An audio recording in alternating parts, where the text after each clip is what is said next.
एक समय की बात है। एक गांव में एक आदमी रहता था। वो आदमी बहुत ही ज़्यादा आलसी था। वो कोई काम नहीं करता था। वो एकदम निठल्ला और नकारा था। वो हमेशा इस मौके की तलाश में रहता था कि कहीं से उसको कुछ खाना मिल जाए। एक दिन जब वो आदमी खाने के लिए भटक रहा था, तभी उसे एक फलों का बगीचा दिखाई देता है। वो उस बगीचे से फल चुराने के बारे में सोचता है। तभी वो बगीचे के अंदर चला जाता है और एक पेड़ पर चढ़ जाता है। लेकिन तभी अचानक वहां पर उस बगीचे का मालिक आ जाता है और मालिक उस आलसी आदमी को पेड़ पर चढ़ते हुए देख लेता है।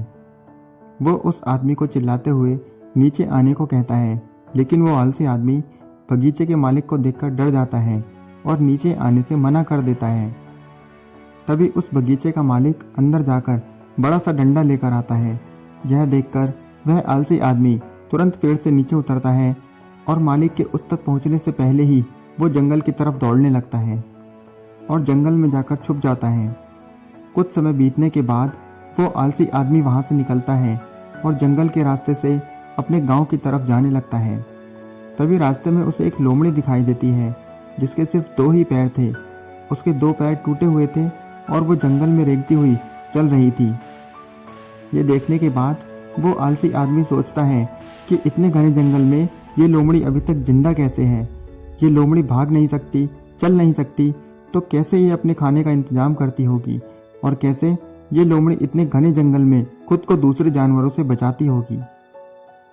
वो आलसी आदमी ये सब सोच ही रहा था कि तभी अचानक वहां पर एक शेर आ जाता है जिसके मुंह में मांस का एक बड़ा सा टुकड़ा था और वो शेर उस अपाहिज लोमड़ी की तरफ बढ़ रहा था। शेर को देखकर दूसरे सभी जानवर तो वहां से भाग जाते हैं और वहां पर सिर्फ वो अपाहिज लोमड़ी रह जाती है। वो आलसी आदमी भी अपनी जान बचाने के लिए पेड़ पर चढ़ जाता है और फिर जो हुआ उसे देखकर हैरान हो जाता है। वो शेर उस मांस के टुकड़े को उस लोमड़ी के सामने छोड़ देता है और वहां से चला जाता है। वो लोमड़ी उस मांस के टुकड़े को खाने लग जाती है। आलसी आदमी ये सब देखकर बहुत हैरान हो जाता है और ऊपर वाले का प्लान देखकर मन ही मन खुश भी हो जाता है। और तभी वो सोचता है कि ऊपर वाले के पास सबके लिए कोई ना कोई प्लान जरूर होता है। अगर ऊपर वाले के पास लोमड़ी के लिए प्लान है तो जरूर मेरे लिए भी उसके पास कोई ना कोई प्लान जरूर होगा। तभी वो आलसी आदमी रोड के साइड में एक बड़ा सा पेड़ देखकर उस पेड़ के नीचे बैठ जाता है और ये सोचने लगता है कि मेरे लिए भी कोई ना कोई खाना लेकर जरूर आएगा। वो आलसी आदमी 2 दिन तक उसी जगह पर बैठकर इंतजार करता रहा, लेकिन कोई भी उसके लिए खाना लेकर नहीं आया। आखिरकार जब उसे भूख बर्दाश्त नहीं हुई तो वो खुद ही खाने की तलाश में चल देता है। वो रास्ते में जा ही रहा था कि उसे रास्ते में एक बुजुर्ग आदमी मिलते हैं। वो आलसी आदमी उन बुजुर्ग आदमी से कहता है कि मुझे भूख लगी है, अगर आपके पास खाने के लिए कुछ है तो मुझे दे दो। तभी वो बुजुर्ग आदमी उसे कुछ खाने और पीने के लिए दे देते हैं। खाना खाने के बाद वो आलसी आदमी उन बुजुर्ग आदमी से कहता है कि 2 दिन पहले जो मैंने देखा आप उस पर विश्वास नहीं करोगे। मैंने जंगल में एक अपाहिज लोमड़ी को देखा जिसे शेर खुद मांस देकर जा रहा था खाने के लिए। मैंने सोचा ईश्वर के पास मेरे लिए भी कोई ना कोई प्लान जरूर होगा, लेकिन ईश्वर ने उस लोमड़ी पर दया दिखाई, मुझ पर नहीं। मेरे लिए कोई भी खाना लेकर नहीं आया।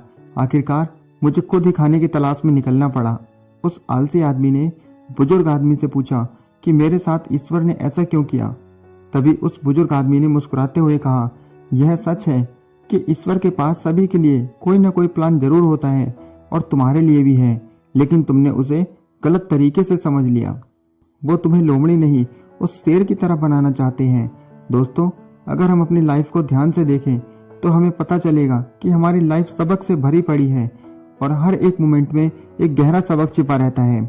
उस आलसी आदमी ने उस लोमड़ी को मदद लेते हुए देखा और सोचा कि लोमड़ी सिर्फ बैठी हुई है और सिर्फ इंतजार कर रही है कि कब उसके साथ अच्छी चीज हो। लेकिन वो आदमी ये भूल जाता है कि वो लोमड़ी मजबूर थी, लेकिन हम उस लोमड़ी की तरह मजबूर और लाचार नहीं है। ऊपर वाले ने हमें एबिलिटी दी है अपना काम करने की, बिल्कुल उस शेर की तरह।